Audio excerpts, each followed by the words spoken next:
58 জনের একটি বিধায়ক দল, তৃণমূলেরই বিধায়ক দল, তারা বিরোধী তকমা নেবার জন্য বিধায়কদের সই করা এবং সশরীরে তারা স্পিকারের কাছে জমা দেয় এবং তারপরে স্পিকার সাহেব সেটা গ্রহণ করে এবং বিরোধী দলনেতার পদে মর্যাদা দিয়ে তাকে বিধানসভার যে বিরোধী দলনেতার ঘর ছিল সেটা খুলে দিয়েছে এবং তার সাথে সাথে আরো কয়েকটা মুখ্য সচেতক এবং সব এই পদগুলো যেগুলো বিরোধী দল পায় সেই পদগুলো অলঙ্কৃত করে দিয়েছে। অর্থাৎ মানে বিধানসভার বিরোধী দলনেতা হিসাবে, তৃণমূলের বিরোধী দলনেতা হিসেবে এখন ঋতব্রত বন্দ্যোপাধ্যায় স্বীকৃতি পেয়ে গেল। কিন্তু একটা কথা, মমতা ব্যানার্জি বা মমতা ব্যানার্জির দল, আমি আপনাকে একটু ব্যাকে যেতে বলছি। কথায় একটা বাংলা কথায় আছে, জৈসা কর্ম ঐসা ফল, জৈসা কর্ম ঐসা ফল। মমতা ব্যানার্জি উনি কিন্তু কংগ্রেসে ছিলেন, কংগ্রেসের সাথে উনি নিমক খারামি করেছিলেন, কংগ্রেসের সাথে উনি গাদ্দারি করেছিলেন, কংগ্রেসের সাথে উনি মির্জাফরি করেছিলেন, করে কংগ্রেসকে ভেঙে উনি তৃণমূল কংগ্রেস করেছিলেন। এবং তৃণমূল কংগ্রেস করার পর উনি যখন সিম্বল পাচ্ছেন না নির্বাচন কমিশনের কাছে, তখন অটল বিহারী বাজপেয়ী ওনার বাড়িতে এসেছিলেন। ওনার মা গীতা দেবী তখন বেঁচে আছেন কালীঘাটে। অটল বিহারী বাজপেয়ীকে বাপ বলেছিলেন, তখন বলেছিলেন বাপকে, অটল বিহারী বাজপেয়ীকে, যে আমি কংগ্রেস ভেঙে টুকরো টুকরো করে দিয়েছি এবং তৃণমূল নামক একটি দল করেছি, সাথে কংগ্রেস নামটা জুড়ে দিয়েছি। কিন্তু আমার কাছে টাকা নেই, পয়সা নেই, নির্বাচন লড়বো সে ক্ষমতাও নেই, সিম্বল পর্যন্ত পাচ্ছি না। তাতে বাজপেয়ীজি বলেছিলেন তার পরের দিনে দিল্লিতে যেতে।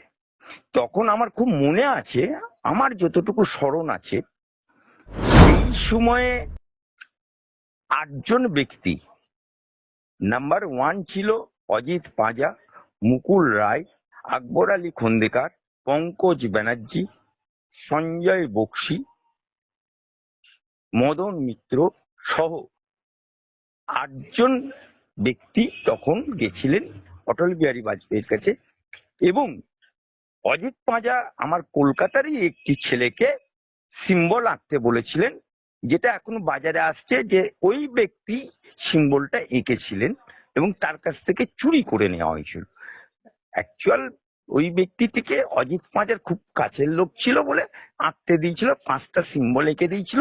সেই 5টা সিম্বলের মধ্যে ঘাসের উপরে জোড়া ফুলটাও ছিল। বাজপেয়ী যখন গেল তখন বাজপেয়ীজি 4টে সিম্বল লেটার ক্যান্সেল করে দিল এবং উনি বললেন, আমি বাপ, আমার পদ্মফুল, আমার বিটি হবে ঘাসের উপরে জোড়া ফুল। এবং সেই বছরে জোড়া ফুল এবং বিজেপি একসাথে গঠবন্ধন করে এমপি লড়েছিল। আপনাদের খেয়াল আছে কি নেই, আমি বাংলার মানুষকে আপনাদের মাধ্যমে, আপনাদের চ্যানেলের মাধ্যমে আমি বাংলার মানুষকে স্মরণ করে দিতে চাই যে মমতা ব্যানার্জি সেদিনকে এই বিজেপির লেবার রুম থেকে তৈরি ঘাসের উপর জোড়া ফুল, সেই জোড়া ফুল এবং বিজেপি একসাথে গঠবন্ধন করে ইলেকশন লড়েছিল। এবং সেখানে এমপিতে 2টো বিজেপির এমপি জিতেছিল, একটা তপন শিকদার দমদম, আর একটা জিতেছিল জুলু মুখার্জি কৃষ্ণনগর। তথাপি বিজেপি নিজের দলের এমপি কে রাষ্ট্রমন্ত্রী করেছিল, তপন শিকদারকে টেলিফোন রাষ্ট্রমন্ত্রী, নিজের দলের এমপি কে করেছিল জুলু মুখার্জিকে বিজ্ঞান রাষ্ট্রমন্ত্রী। কিন্তু বাজপেয়ীজি বিজেপি ওই মমতা ব্যানার্জিকে দিয়েছিল পু ঝিকঝিক রেল মন্ত্রী। কিন্তু কুকুরের পেটে ঘি হজম হয় না যেরকম, আর গাদ্দারের পেটে বেশি দিন সুখ সয় না, সেই রকম মমতা ব্যানার্জি তহলকা.com মাকে না খায় না গায়ে দেয় কেউ জানে না, সেদিনকে কিন্তু ওই বাজপেয়ী দলের রেল মন্ত্রী পদত্যাগ করেছিল তারপরে কিছুদিন ছিল দপ্তরবিহীন মন্ত্রী, অবশেষে উনি আবার হাতে পায়ে ধরে বাজপেয়ীর কাছে কয়লা মন্ত্রী ছিল। সিপিএমরা তখন পুরনো দেয়ালগুলো খুঁজে দেখুন, সিপিএমরা লিখেছিল কয়লা ময়লা, মমতার ময়লা সাবান দিয়ে ধুলে যায় না। তাহলে উনি গাদ্দারি করলেন কংগ্রেসের সাথে, তারপরে গাদ্দারি করলেন বিজেপির সাথে, তারপরে গাদ্দারি করলে এসোসিয়ার সাথে, তারপরে গাদ্দারি করলো নকশালের সাথে। মানে এমন কোন দল নেই যার সাথে, আবার সিপিএম কে তো হাঁটালো সারুন, সবারই সাথে উনি গাদ্দারি করে 11 সালে যখন ক্ষমতায় আসার পরে বিভিন্ন দল থেকে টাকা এমএলএ ভাঙাতে শুরু করলো। যেমন ধরুন মানস ভূঁইয়া, উনি সবংয়ের কংগ্রেসে ছিলেন, ওনাকে ভাঙিয়েছে। এই কিছুদিন আগে, গত ইলেকশনের আগে 21 সালের পরে উপনির্বাচনে আমার এই মুর্শিদাবাদ জেলায়, ওখানে বাইরন বিশ্বাসকে ভাঙিয়েছে। এরকম ঠকবাজতে গাঁ উজাড় হয়ে যাবে। এখন বিজেপি ক্ষমতায় এসছে। আমি বলেছিলাম আপনাদের চ্যানেলে যে তৃণমূল যেভাবে মানুষের সাথে গাদ্দারি করেছে, নিমক খারামি করছে, মির্জাপুরি করছে, এই দলটা যেদিনকে ক্ষমতাচ্যুত হবে টুকরো টুকরো হয়ে যাবে এবং 1 বছরের মধ্যে মাকে না খায় না গায়ে দেয় এই অবস্থা হবে।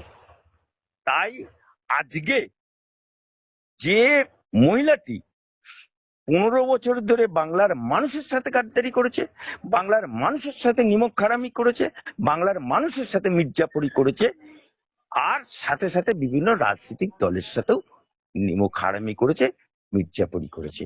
তাই জৈসা কর্ম ঐসা ফল। চোরের উপরে এখন বাটপাড়ি হয়ে গেছে। এখন সেই দুলালের তালমিছিরি আর চিহ্ন দেখিয়া লইবেন। এখন তৃণমূল কে আসল তৃণমূল আর কে নকল তৃণমূল, এখন ওই দুলালের তালমিছিরি আর চিহ্ন দেখিয়া লইতই। আজলেও এবারে অভিষেক বন্দ্যোপাধ্যায়ের তাহলে কি ওই সর্বভারতীয় সম্পাদক পদটা দেখুন, আপনারা মিডিয়ার লোকেরা সবসময় সর্বভারতীয় সর্বভারতীয় করেন। আপনার কাছে আমি অ্যাজ এ কলকাতা হাইকোর্টের আইনজীবী হিসেবে ডকুমেন্ট সহকারে এবং চ্যালেঞ্জ করে বলছি, যদি কোনো মাইকে লাল থাকে আমার সাথে চ্যালেঞ্জ অ্যাকসেপ্ট করবে। তৃণমূল কংগ্রেস কোনোদিনই সর্বভারতীয় ছিল না, পূর্বেও ছিল না, আজও নেই, আর ভবিষ্যতে তো উঠেই যাবে দলটা। ওরা কোনোদিনই সর্বভারতীয় ছিল না, ওরা ছিল রিজিওনাল দল।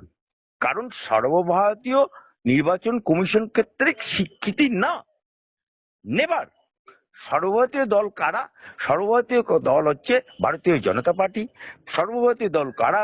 জাতীয় কংগ্রেস, সর্বভারতীয় দল কারা? মায়াবতীর দল, সর্বভারতীয় দল কারা? কমিউনিস্ট পার্টি সিপিআই, এরা হচ্ছে সর্বভারতীয়। কিন্তু তৃণমূল কংগ্রেস কোনোদিনই সর্বভারতীয় ছিল না। মিডিয়া এবং ওদের দলের নেতারা যুবরাজকে, মহারাজকে সর্বভারতীয় বলে আখ্যিত দিত, কিন্তু ওটা জীবনে কোনোদিন সর্বভারতীয় ছিল না, আজও নেই। তাই আজকে ওই অভিষেক ব্যানার্জি যাকে বলছেন, সেই অভিষেক ব্যানার্জি, আমি বলে দিচ্ছি অ্যাডভোকেট আলী আব্দেজান, কোনো মাইকেলালের ক্ষমতা নেই ওকে জেল যাত্রা থেকে রেখে। কারণ গরু চোর থেকে আরম্ভ করে, বালি চোর থেকে আরম্ভ করে যত বাংলায় চোর দেখছেন, এমনকি পঞ্চায়েতের মেম্বার থেকে যারা ঘুটে কৌনির বেটা সব মক্কা দেখে ফেলেছে। করাপশন বাংলায় এত করাপশন ছেয়ে গেছে যেটা বাংলায় আগে ছিল না। সেই করাপশন, রন্ধে রন্ধে করাপশন। আর ওই কচুবনে লাত খাওয়া জয়প্রকাশ, সেও আজকে জেলে গেছে। ফিরাদ হাকিম আজকে মেয়র পদ ছেড়ে দিয়েছে। তাই অভিষেক ব্যানার্জি আগামী দিনে তিহার জেল ছাড়া ওর কোনো রাস্তা নেই, কোনো মাইকেলালের ক্ষমতা নেই। ওই দাদা ওদের ছিল না জাহাঙ্গীর খান, পুষ্পা ঢুকেগা নেই, সেও জেলে গেছে, অভিষেক ব্যানার্জিও জেলে যাবে, এটা একদম নিশ্চিত থাকুন। কোনো মাইকেলালের ক্ষমতা নেই ওর জেল যাত্রার রূপে। ধূলিসাৎ হয়ে যাওয়া তৃণমূল আর শুধু সময়ের অপেক্ষা মাত্র তাহলে আফজালবাবু? কি বললেন? তাহলে তৃণমূলের ধূলিসাৎ হয়ে যাওয়া শুধুমাত্র সময়ের আরে ধূলিসাৎ কি বলছেন? যদি কারোর সাথে, আমার ইসলামিক ভাষায় বলি, जो पाप करेगा, जो गुनाह करेगा, इस दुनिया में उसको भुगतना पड़ेगा, मरने के बाद खुदा उसको फल ठीक करेगा। लेकिन ममता बनर्जी, ममता खाला, ममता আপা এবং তার ভাইপো অভিষেক ব্যানার্জি इतना पाप किया, इतना